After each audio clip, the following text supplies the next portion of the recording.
देखो, रहस्य मत की सत्संग से हमने अपने आप का नाता जुड़ा है। कुछ एक फायदे जो कि रहस्य मत के लिए जरूरी है, उसकी जानकारी होना चाहिए और उसको निभाना चाहिए।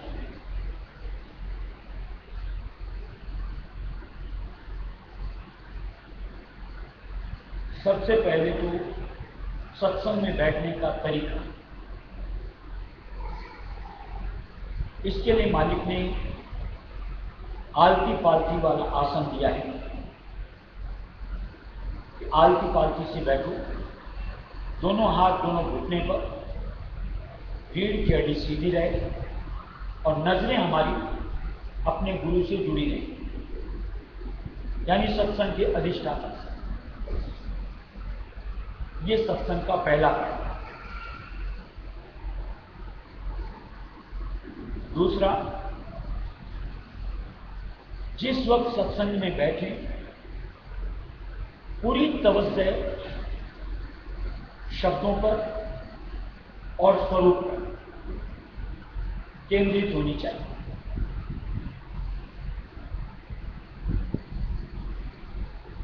तभी जाकर के सत्संग का लाभ हासिल हो सकता है और हम उसका फायदा उठा सकते हैं।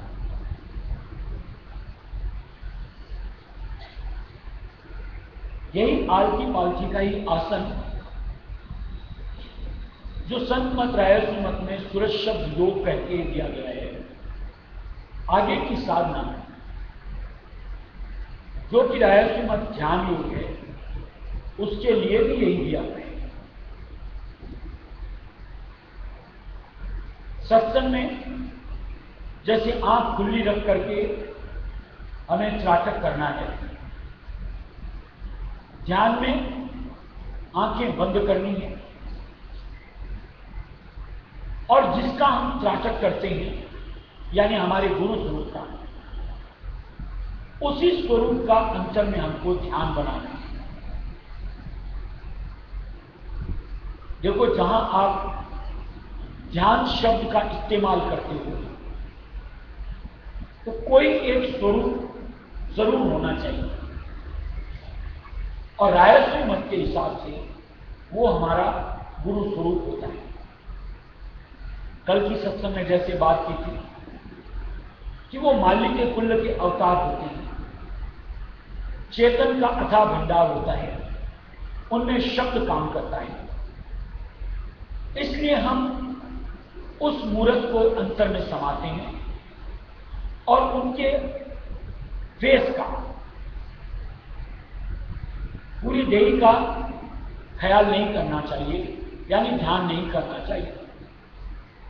जैसे सत्संग में भी आप त्राटक करोगे तो त्राटक में आपकी वृत्ति इतने फेस के ऊपर ही होती, बल्कि नजर से नजर मिलकर के होती है।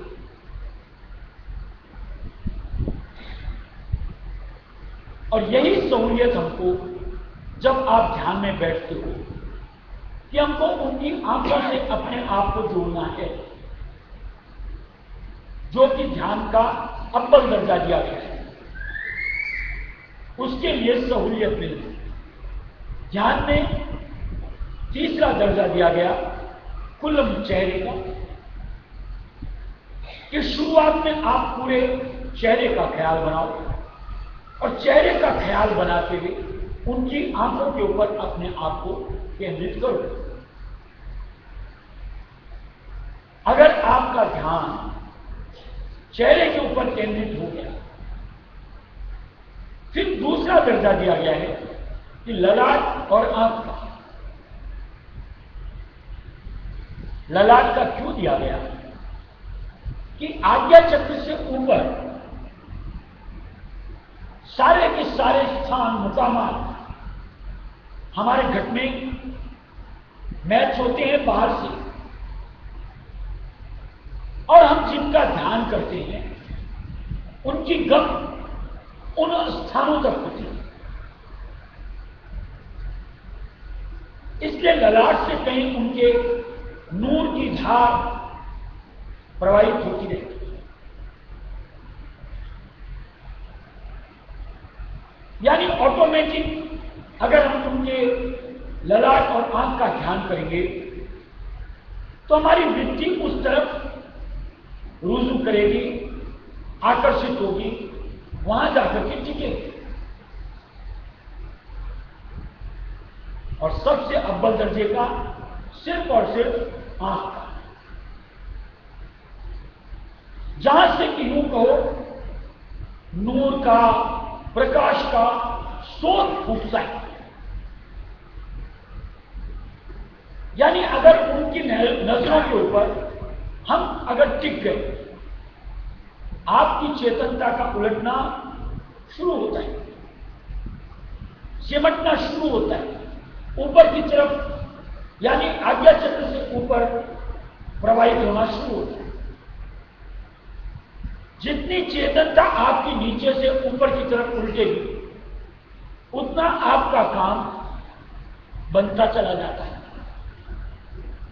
इसलिए वो स्वरूप सबसे जरूरी होता है। हम आम कोई चेतन स्वरूप की बात नहीं कर रहे, यानी आपने इनका कर लिया, मैंने इनका कर लिया, इन्होंने मेरा कर लिया। यहां तो हम गुरु स्वरूप की बात कर रहे हैं, जो कि मालिक स्वयं करता है हमारे लिए। ऐसी शख्सियत को ढूंढना है, उनकी शरण गहना है और उनसे नामदान यानी उपदेश लेकर के इस अनुरूप अपने आप को सत्संग में, ध्यान में शुमार करना है। फिर आगे एक चर्चा और करते हैं, जैसे इस दुनिया के अंदर में लेन देन का व्यवहार चलता है। रिश्ते नाते देख लो, पदार्थ वगैरह देख लो, यानी एक देता है, दूसरा लेता है, दूसरा देता है, पहला लेता है। और इस लेन देन के व्यवहार में कहीं न कहीं स्वार्थ साथ जुड़ा होता है। शायद अपन जितने जेंट्स बैठे हैं किसी न किसी तरीके से आमद करती, चाहे वो खेती बाड़ी हो, नौकरी पेशा हो, बिजनेस हो, इंडस्ट्री वगैरह हो। थोड़ा सा एक विचार करो कि ये जो लेन देन का व्यवहार होता है, जो ग्राहक होता है, खरीदता है, उसको कीमत चुकानी होती है, और जो विक्रेता होता है वो कुछ मुनाफा लेकर के सौदा देता है। कुछ गलत कहा? यही तो होता है। यानी हमेशा जो विक्रेता होता है वो फायदे में होता है।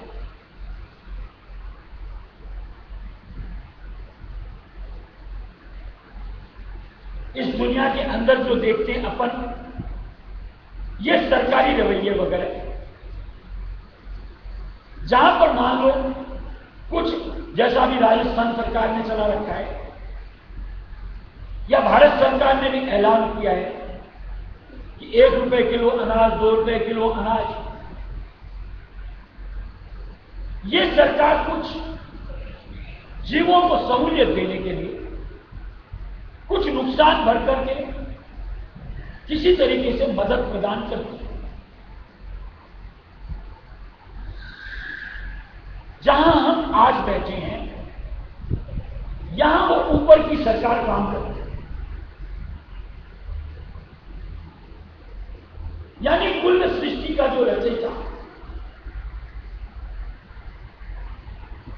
यहां जो हम लोगों से मालिक की यूं को नसीहत कहो, चाहत कहो, कि जैसी हम लोगों को समझौती मिलती है कि तन से, मन से, धन से मालिक की सेवा करो।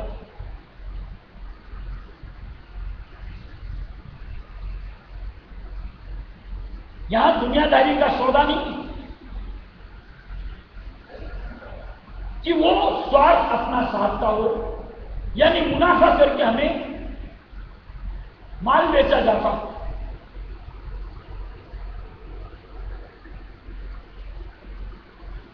मालिक की तरफ से अगर आपने कहीं जिंदगी के अनुभव मालिक की शरण से जुड़ने के बाद भी अगर समझे हो, एहसास किया हो, निश्चित तौर से पाया होगा कि आज जैसे तन की सेवा लेकर के मालिक एवज में तन के बंधनों से छुटकारा देता है।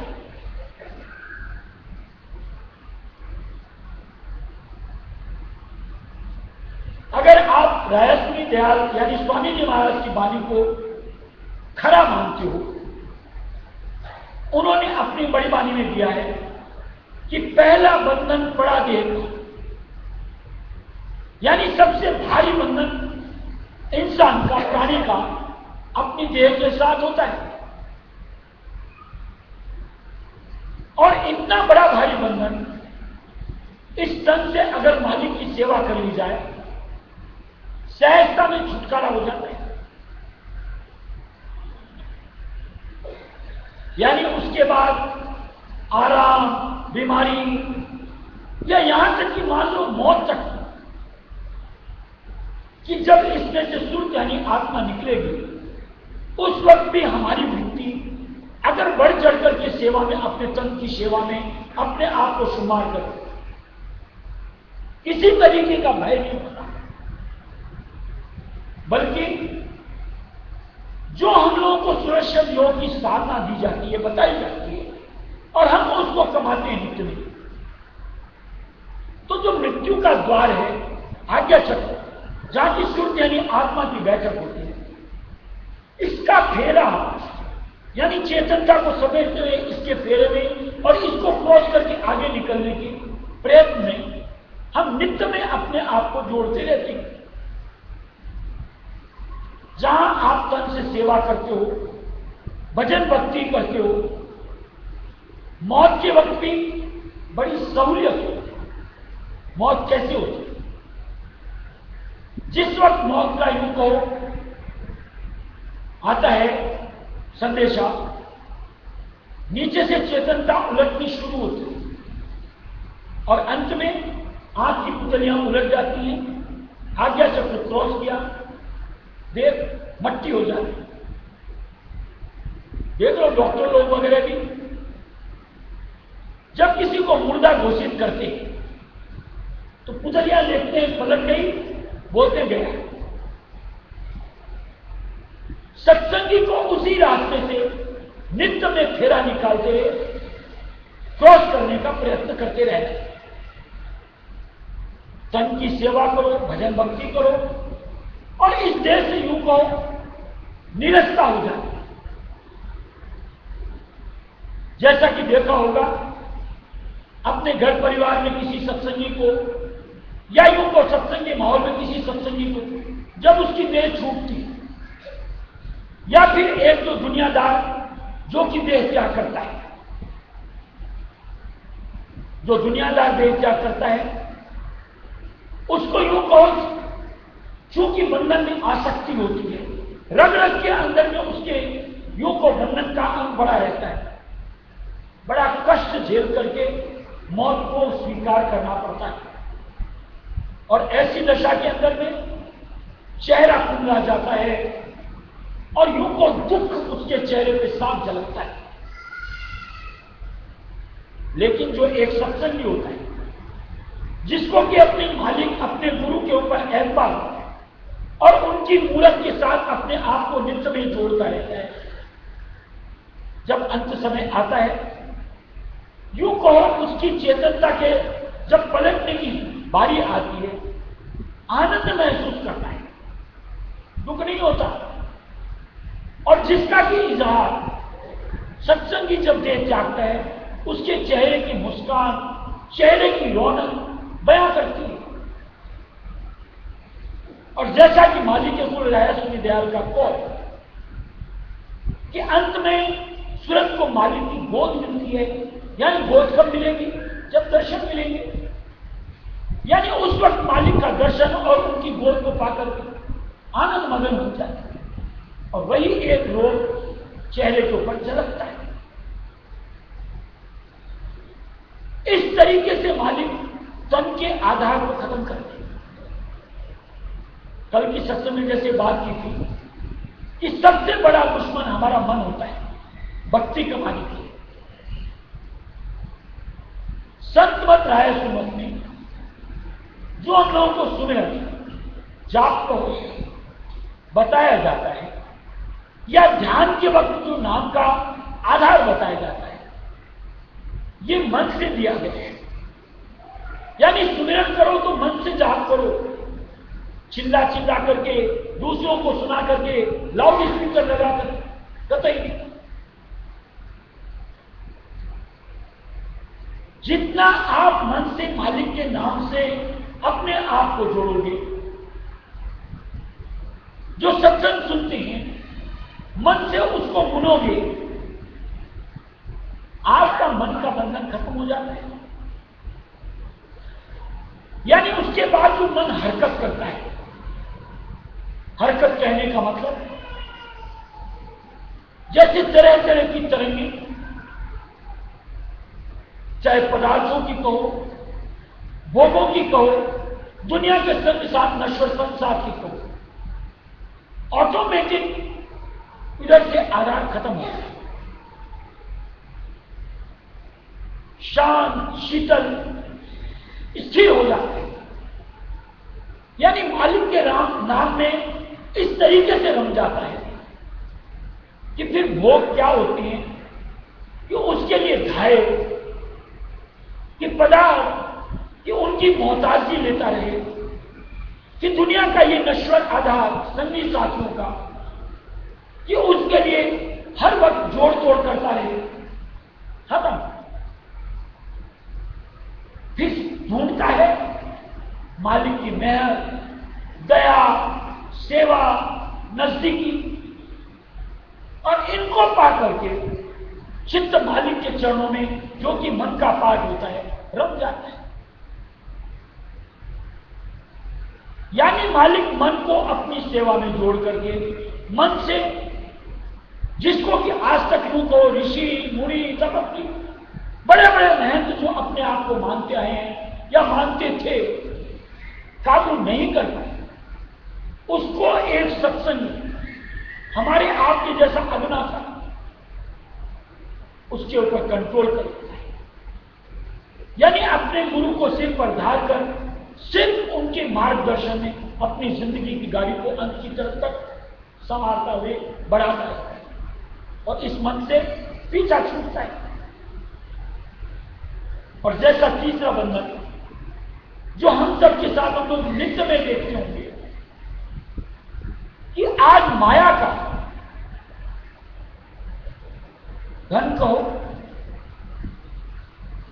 जिसके ऊपर कि हर वक्त हमारी पेट बनी रहती है,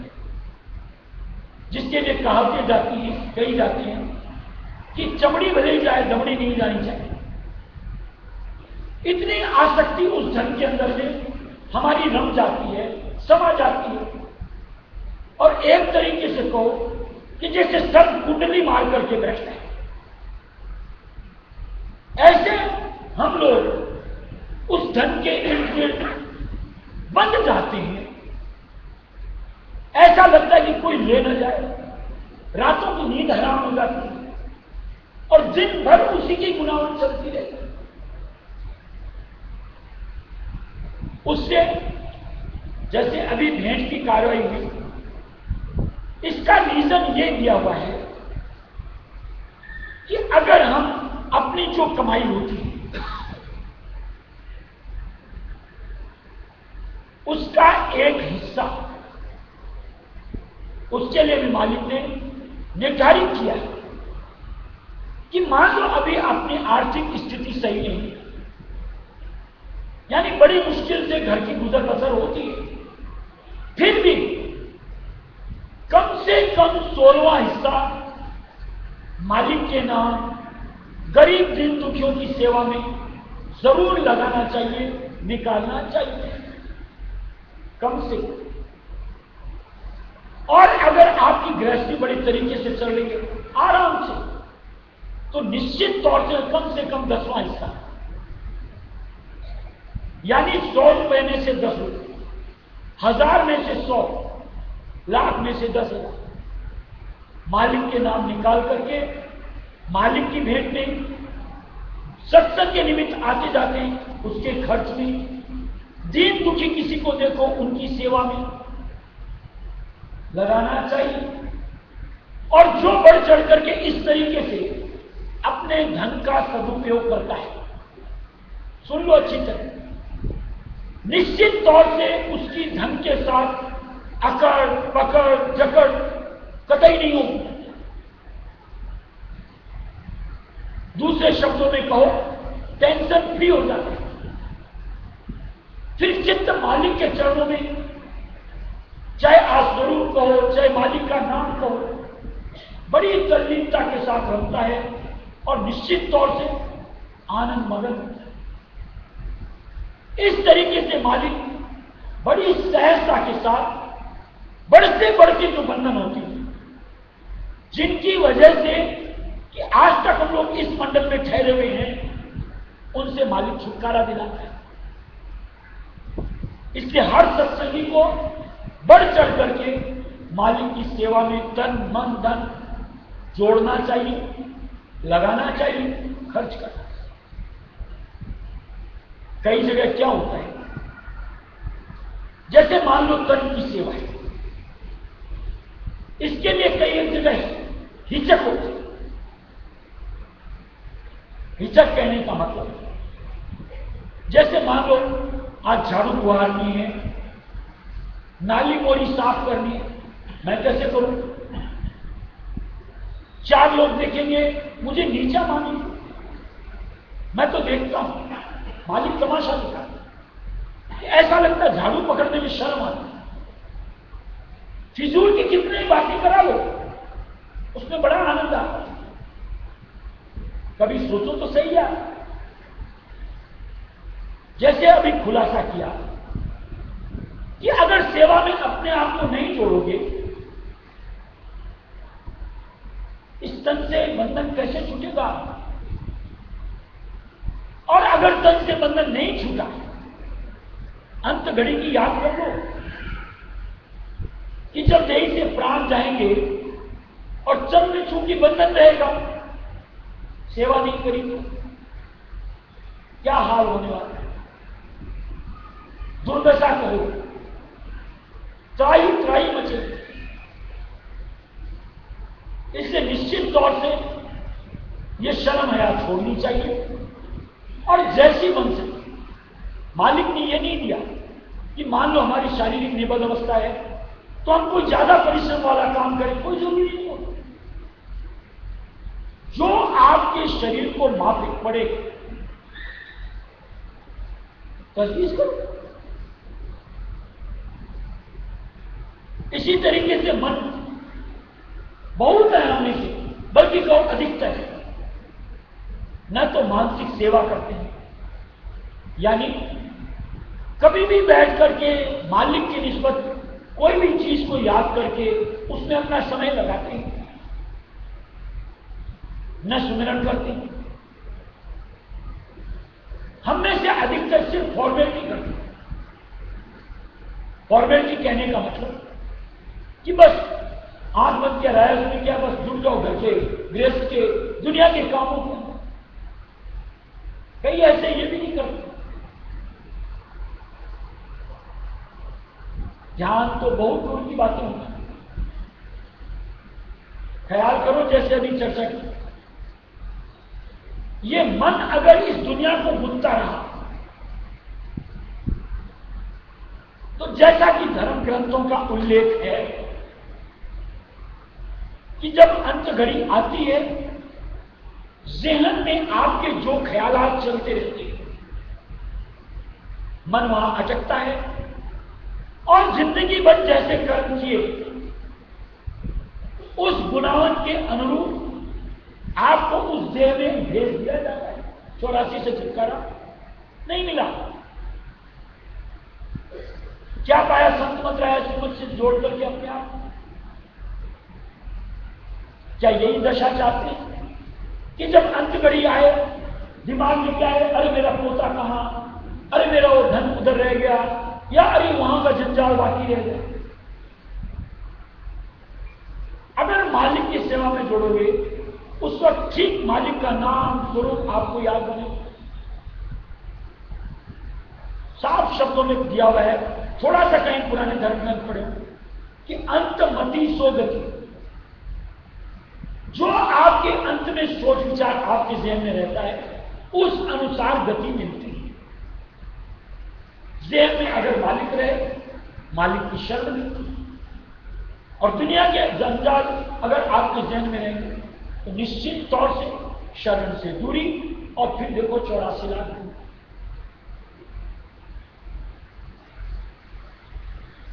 अरे यार, कहीं आज यूं को सत्संग से नाता जोड़ा है, कम से कम खिले। किसी भी तरीके का भय, काल का, माया का सताना नहीं चाहिए। यानी निर्भीकता अंतर से आनी चाहिए कि मालिक का सिर पर हाथ है, हर वक्त का साथ है, मुझे क्या डर, मौत अभी आए तो बेहतर। यानी हर वक्त इस चीज के लिए अपने आप को तैयार कि बस मालिक तुम्हारी भक्ति करते हुए ये जिंदगी अंत तक पहुंच जाए, कोई फर्क, और वो अंत कल आता आ जाए, आज आता अब। ऐसी स्थिति को पाने के लिए ये सत्संग और ये सेवाएं मालिक ने मुकर्रर करी हैं, और एक सत्संगी के बतौर हमें इनमें बढ़ चढ़ करके अपनी हिस्सेदारी देनी चाहिए। और जो देगा निश्चित तौर से लाभान्वित होकर के नरदेही को सफल करेगा और मालिक की शरण को दृढ़ता के साथ जकड़ कर अंत में उनकी शरण को धार करके ऊपर की गतियां हासिल करेगा। गुरु की कर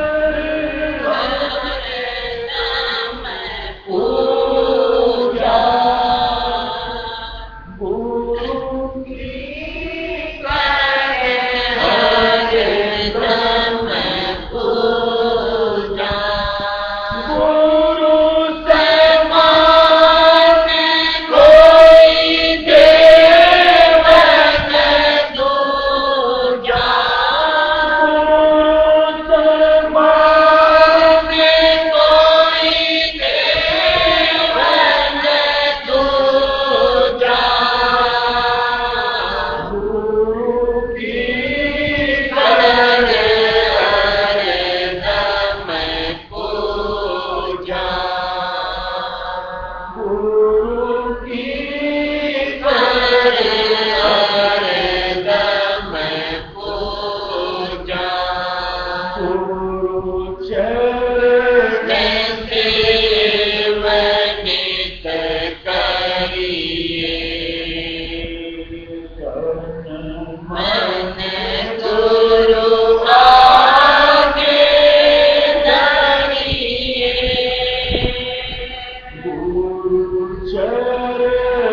सेवनित करिए।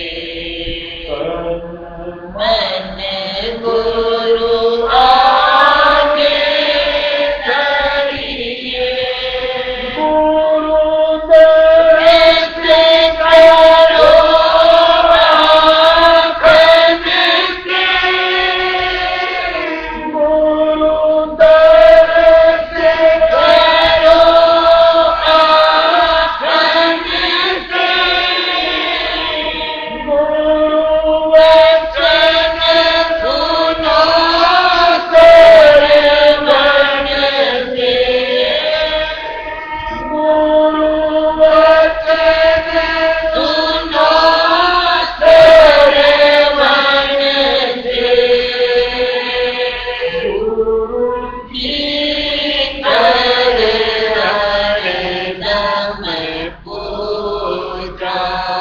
गुरु समान कोई जीवन दूजा।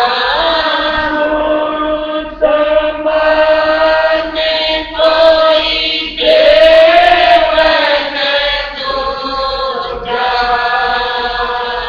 गुरु की करे हरदम पूजा। गुरु की करे हरदम पूजा। गुरुदेव से करो आखन से। गुरु वचन सुनो तेरे मन से। गुरुदेव से करो आखन से। गुरु वचन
गुरु से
कई सत्संग जैसे अपन चर्चा करें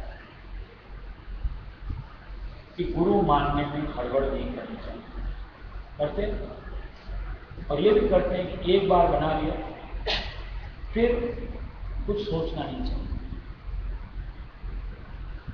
कुछ नहीं सोचने की निस्बत कुछ बातें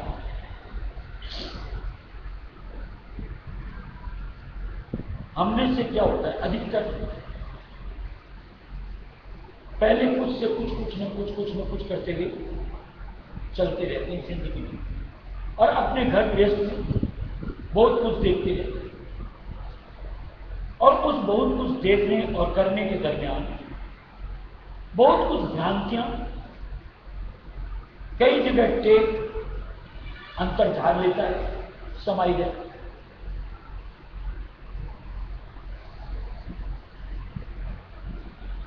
जहां एक बार हमने गुरु को गुरु रूप में धारण कर लिया,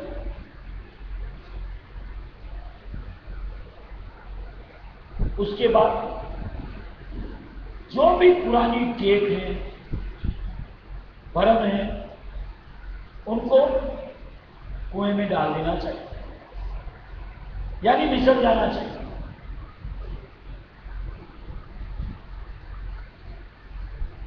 जैसे इस शब्द पढ़ा कि गुरु समान कोई देव न बूझा, जैसे थोड़ी देर पहले भी चर्चा करी कि हमारे जो गुरु होते हैं माली के कुल रायस्वामी दयाल के अवतार होते हैं, और रायस्वामी दयाल सर्वोपरि,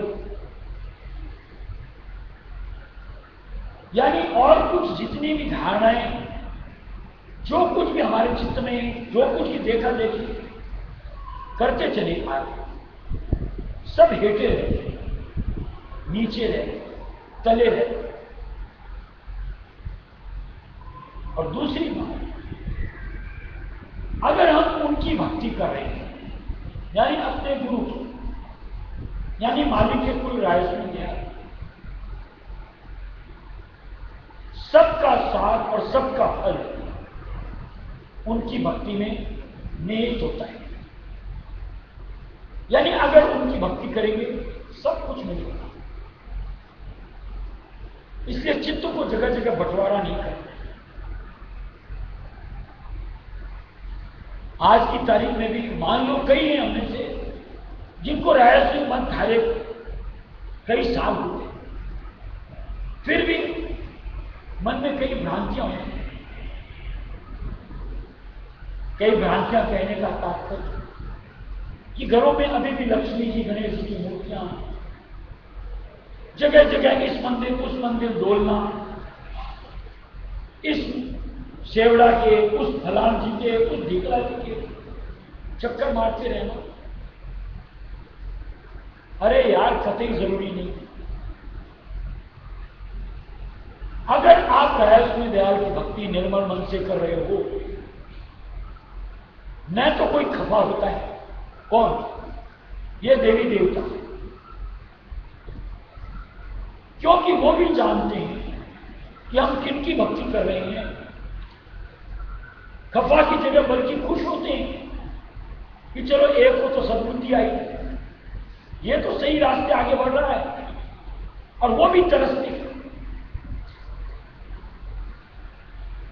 कि कब हमें वापस मनुष्य देह मिले, कब वापस संतों का साथ मिले और हम अपना मुक्ति उद्धार हासिल करें।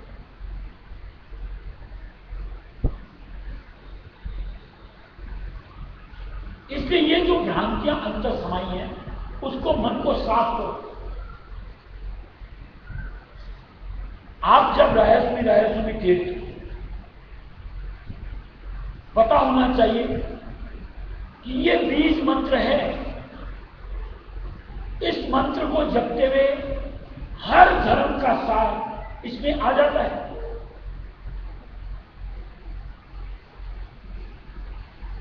यानी आज रायस्वामी जपते हुए हमें और कुछ ध्याने की, जपने की, आराधने की कोई जरूरत ही नहीं। और मालिक ने इतना सहूलियत कर दिया कि एक छोटा सा नाम और एक हमारे गुरु को हमारे काम बनाने के लिए काफी। बस किसी तरीके से उस नाम के प्रति आपकी धारणा और उसको निभाने की मन की उत्सुकता जितनी बढ़ सकती है, आपको बढ़ानी चाहिए। और अपने गुरु स्वरूप को, यानी अपने गुरु को किसी तरीके से अपने ऊपर मेहरबान करने का प्रयत्न करना चाहिए।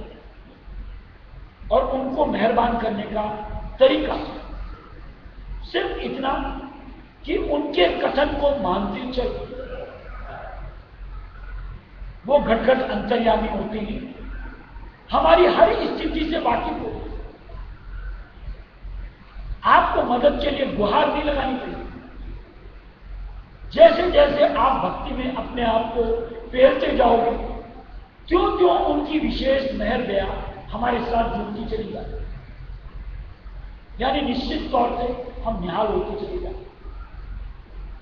ऐसा कुछ संत मत रायस्वामी मत के जरिए से हम जीव अपने आप को हासिल करके अपने काम को अंजाम तक पहुंचा सकते।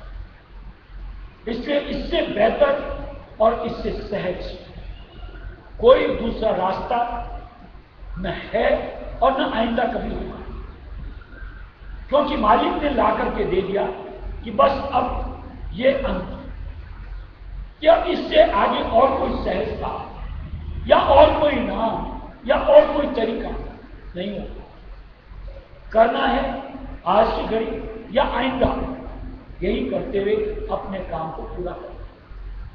और मालिक की दया से कहीं न कहीं आज नाम के साथ, मालिक के नाम के स्वरूप के साथ हमारा अटैचमेंट हुआ। इसीलिए हम आज भंडारे की निस्बत या इकट्ठे नहीं हैं, तो उमंग को बढ़ाना है और बढ़ चढ़ करके इस निज नाम की कमाई में शरीक करो। नित्य में मालिक के नाम के अलावा जितनी कुछ गुन्ना करते हैं उसमें कमी करो।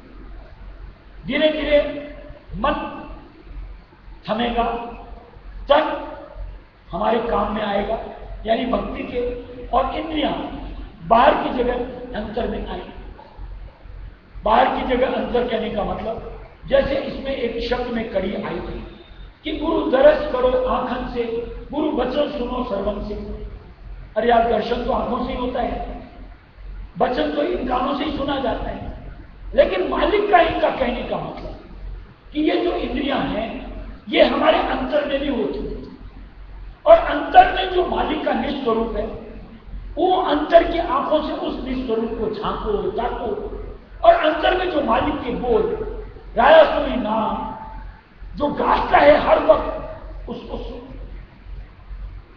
इस तरीके से हम अंतर्मुखता लेते हुए निश्चित तौर से उस परम पिता के निज नाम से और उस स्वरूप से दूर करके ऊपर की गतियों को धारते हुए अपने धुर पर सप्तदेश रायस्व देश में समा जाएंगे, जहां पहुंचने के बाद हमेशा का आवागमन का चक्कर खत्म हो, यानी हमेशा हमेशा प्रीतम के साथ, और हमारा यूं कहो जो एक मकसद मालिक की शरण से दूर होता पूरा। राधा पार